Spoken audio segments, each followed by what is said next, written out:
Bienvenida o bienvenido a esta nueva exploración. Hoy ponemos el foco en Itabashi.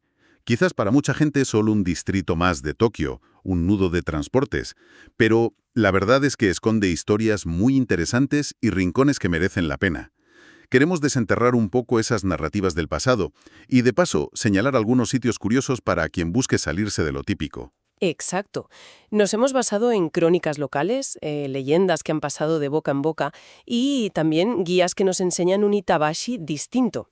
Veremos cómo fue esa parada tan importante en una ruta histórica y cómo ha ido cambiando, claro.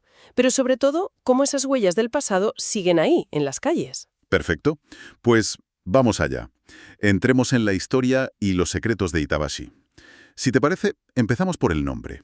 Itabashi viene de puente de tablas, Ita-no-ashi, un puente sobre el río Shakuji. Pero, ¿qué tenía de particular ese puente? Pues mira, ese puente fue, digamos, el kilómetro cero de Itabashi-shuku. Era la primera de las 69 estaciones de posta, las Shukubamachi, de la ruta Nakasendo. Una vía importantísima que conectaba Edo, o sea, el Tokio antiguo, con Kioto durante todo el periodo Edo. Era la gran alternativa a la ruta Tokaido, la que iba por la costa. Entiendo. O sea que Itabashi era literalmente la puerta de entrada a Edo si venías por esa ruta, o la última parada al salir. Debió ser un lugar con una actividad tremenda. Precisamente. Y la Nakasendo tenía sus ventajas, ¿eh? Evitaba cruzar ríos muy grandes que no tenían puentes, y además los controles eran algo más relajados. Por eso muchos daimyo, los señores feudales, la usaban para el Sankin Kotai, ya sabes, esa obligación de pasar temporadas en Edo. Itabashi era el filtro, la antesala de la capital. Imagina el movimiento: viajeros, comerciantes, las procesiones de los señores, posadas, casas de té. Las ilustraciones de la época, como las del Edo Meisho Sue, lo reflejan muy bien. Mucha vida. Un punto de encuentro, de despedidas. Y lo curioso es que aunque hoy esté todo muy cambiado, todavía se puede intuir algo de eso, ¿verdad? Para quien visite la zona, pasear por la antigua Nakasendo, la Kyura Kasendo, sobre todo por la zona de Nakashuku, aún conserva un aire especial. Hay tiendas antiguas, algunas arrocerías con mucha solera. Itago Kometen, por ejemplo, creo que tiene casi 100 años. Sí, tiene todo el sentido. Piensa que Itabashi estaba en una zona de cultivo de arroz, y el río Shakuji se usaba para mover molinos que refinaban el grano. Así que esas arrocerías son un eco directo de cuando había que abastecer a todos los viajeros de la Nakasendo. Es un detallito, pero te conecta de lleno con el origen del distrito. Es verdad. Pero bueno, Itabashi no fue solo comercio y viajes. También vivió momentos muy intensos, casi de novela. Y aquí la historia se pone interesante, con un nombre muy conocido, Kondo Isami. El famoso líder de los Shinsengumi. Esa especie de policía samurái leal al shogunato Tokugawa en los años finales, tan convulsos, del periodo Edo. Su final está ligado directamente a Itabashi. Efectivamente, lo capturaron en 1868, en plena guerra Boshin, la que marcó el fin del shogunato, y lo trajeron aquí. Lo interrogaron en el solar donde estaba la posada principal, el Onjin, un lugar que hoy estaría muy cerca de la estación de JR Itabashi, junto a la comisaría. Un momento histórico muy tenso. El nuevo gobierno Meiji lo consideraba un enemigo público. Lo condenaron a muerte y lo decapitaron. Pero lo que realmente define este episodio es la lealtad increíble de sus hombres, incluso después de muerto. ¿Qué pasó exactamente? ¿Cómo fue eso? Pues mientras enviaban su cabeza a Kioto para exhibirla, el cuerpo, iban a deshacerse de él sin más. Y entonces Nagakura Shinpachi, que era uno de sus capitanes más fieles y una figura legendaria también, decidió hacer algo. Se la jugó, porque era muy peligroso. Claro, me imagino. Podría haberle costado caro. Muchísimo. Contactó en secreto con Ida Takesaimon. Era el dueño de Longin, donde habían interrogado a Kondo, y además simpatizaba con el antiguo régimen. Le pidió ayuda, le rogó que le ayudara a darle una sepultura digna a su líder. Y Ida, parece que conmovido por esa lealtad, aceptó. Enterraron el cuerpo de Kondo a escondidas en el cementerio de su templo familiar, el Monjuin, y le pusieron una lápida. ¡Qué historia! De honor, ¿no? En plena derrota. Y lo bueno es que, para quien quiera conectar con este pedazo de historia, todavía se puede visitar la tumba de Kondo Isami. Está ahí, cerca de la estación, en los terrenos del templo. Es un pequeño memorial, no solo para él, sino para los Shinsengumi en general. Y ver que siempre tiene flores frescas te dice algo. Al lado de la tumba hay un monumento con textos del propio Nagakura. Es un rincón pequeño, pero con una carga tremenda. Ideal para pensar en la lealtad, el fin de una era. Y está a un paso de la antigua ruta que lo trajo hasta allí. Sin duda, es uno de esos sitios donde la gran historia se siente muy cerca, a pie de calle. Bueno, y dejando atrás estos dramas históricos que están documentados, Itabashi también tiene su mundo de leyendas, de creencias populares que le dan carácter. Estaba pensando en la historia de Osho-san Tonusubito, la del monje y los ladrones, de la zona de Akatsuka. Ah, sí, es una fábula local muy bonita. Cuenta cómo un monje budista, con ingenio y calma, consiguió disuadir a unos bandidos que tenían atemorizado al pueblo. Son esas pequeñas historias orales las que dan color a la historia cotidiana, ¿no? Y es interesante que se intente que no se pierdan. Sé que se han publicado libros ilustrados para niños basados en estas leyendas de Itabashi, buscando conectar a los más jóvenes con ese patrimonio. Es que es fundamental.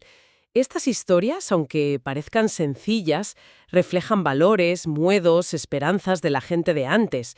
Son parte del alma del lugar, de su identidad. Oye, y hablando de creencias con mucho arraigo, está el famoso Enkiri Enoki, el árbol cortarrelaciones, que tiene una anécdota ligada a la realeza que parece casi un presagio, ¿verdad? Sí, el árbol de Itabashi Honcho. Su historia más sonada tiene que ver con la princesa Kazu, allá por 1861. Eso es, iba de Kioto a Edo para casarse con el shogun. Era un matrimonio político, un intento de reconciliar la corte imperial y el shogunato. Pues resulta que su enorme procesión nupcial desvió la ruta para no pasar bajo este árbol. ¿Y por qué? Por el nombre. Enkiri significa literalmente cortar lazos, cortar vínculos. Pasar por debajo se consideró de mal agüero para una boda. Malísimo. Una superstición que, vista después, tiene su qué, porque ese matrimonio no trajo la paz que se buscaba, y además, la princesa enviudó bastante pronto. Y la creencia popular fue a más, ¿no? Sí, la gente empezó a ir al árbol no solo para pedir romper relaciones amorosas que no funcionaban, sino para cortar con todo tipo de cosas negativas, enfermedades, malos hábitos, mala suerte. Refleja esa necesidad tan humana de buscar un ritual, un punto físico, donde enfocar la intención de cambiar algo en tu vida. Y lo increíble es que el sitio sigue activísimo. Quien se acerque hoy a Itabashi Honcho se va a encontrar el Enkiri Enoki actual. Creo que es la tercera generación del árbol. Y está literalmente cubierto de tablillas sema, esas tablillas de madera, de colores, con deseos escritos. Es un espectáculo muy curioso y muy popular. Puedes comprar tu propia tablilla allí mismo y dejar tu petición de corte. Y si charlas con los comerciantes de alrededor, a veces te cuentan más anécdotas de la fama del árbol. Es un ejemplo perfecto de cómo una creencia local se mantiene viva, se adapta y sigue siendo relevante a través del tiempo. Bueno, pues de las creencias populares saltamos a un símbolo del poder feudal y de su transformación radical. Hablamos de la residencia del dominio de Kaga. El clan Maeda de Kaga, uno de los dominios más ricos del Japón feudal. Sí, el famoso Kaga Hyakumangoku, que hace referencia a su enorme producción de arroz, que era la medida de riqueza y poder. Pues aquí en Itabashi tenían una residencia secundaria, una shimoyashiki, y era gigantesca. Hablamos de más de 36 hectáreas. Es difícil hacerse una idea hoy. Eran como pequeñas ciudades dentro de la ciudad, esos complejos residenciales. Pero la historia de esta residencia cambió de golpe con la restauración Meiji en 1868. El nuevo gobierno necesitaba modernizar Japón a toda prisa, sobre todo militarmente. Y claro, vieron el potencial de ese terreno enorme. Exacto. Por el tamaño y la ubicación, que era estratégica, confiscaron la antigua residencia Kaga y la convirtieron en el arsenal de artillería de Tokio. Allí se fabricaron algunas de las primeras armas modernas de Japón. Fue una pieza clave en la industrialización de la era Meiji. Es un contraste brutal, ¿eh? Pasar de jardines señoriales a fábricas de cañones en el mismo sitio. ¿Queda algo visible de todo eso? Sí, y es interesante buscarlo. Los parques Kaga y Kaganeshi, que están cerca de la estación de Itabashi Honcho, ocupan parte de esos terrenos. Si te fijas bien, el terreno ondulado, los estanques, son restos del jardín original. Pero también hay vestigios de las instalaciones del arsenal, como zonas que eran campos de tiro. Hay un pequeño monumento de piedra que marca el sitio exacto de la residencia Kaga. Y para quien quiera profundizar, el Museo de Historia Local de Itabashi tiene mapas, fotos, que ayudan a entender esa superposición de épocas tan increíble en un mismo espacio. Un sitio donde literalmente puedes caminar sobre capas de historia muy diferentes. Cambiando un poco de registro, hablemos del lado más verde y festivo, el río Shakuji, que ya mencionamos antes. Hoy es un corredor verde muy importante para los vecinos, ¿no? Sí, un auténtico oasis urbano. Y en primavera tiene un momento estelar. Los cerezos. Más de 1000 cerezos floreciendo en sus orillas. Un espectáculo de Hanami, la contemplación de los cerezos, que quizá no es tan famoso como otros puntos de Tokio, pero tiene mucho encanto.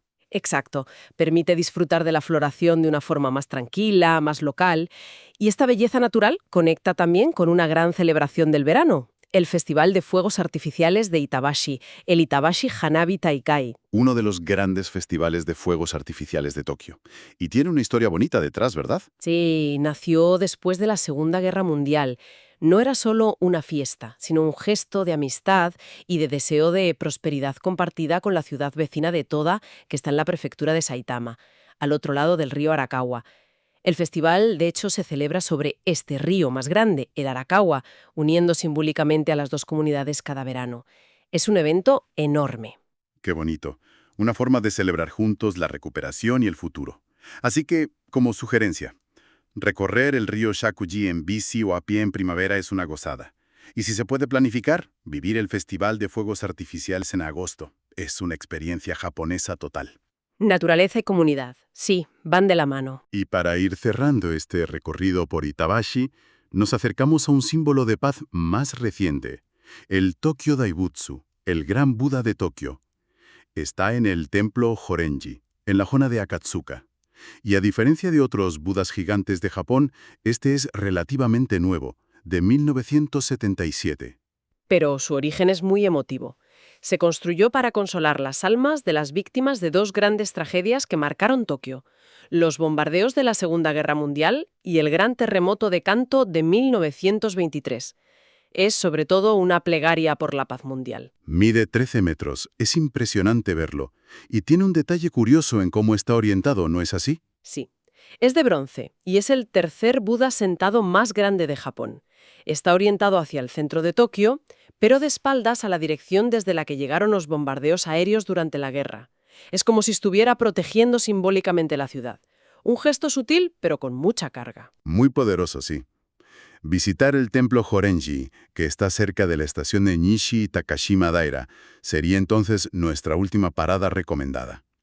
Es un remanso de calma en medio de una zona residencial. El Buda impacta por su tamaño, claro, pero conocer su historia, ese deseo de paz y de recuerdo, le da una profundidad especial. Es un lugar para la reflexión tranquila. Al final, lo interesante de Itabashi es justamente eso, ¿no? Cómo en un distrito que podría parecer simplemente periférico, se superponen tantas capas de historia.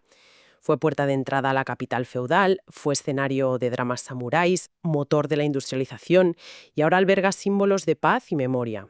Y todo eso convive con la vida normal y corriente. Itabashi nos recuerda que la historia no siempre está en los monumentos más obvios. A menudo está en las calles que pisamos, en los nombres de los sitios, en las historias que se cuentan, en rincones inesperados. Quizá la próxima vez que alguien pase por Itabashi, mire a su alrededor de otra manera. Y queda una pregunta flotando. ¿Cómo dialoga hoy todo ese pasado, la ruta, los encuentros, las transformaciones, con el presente de un distrito integrado en esta Tokio inmensa y moderna?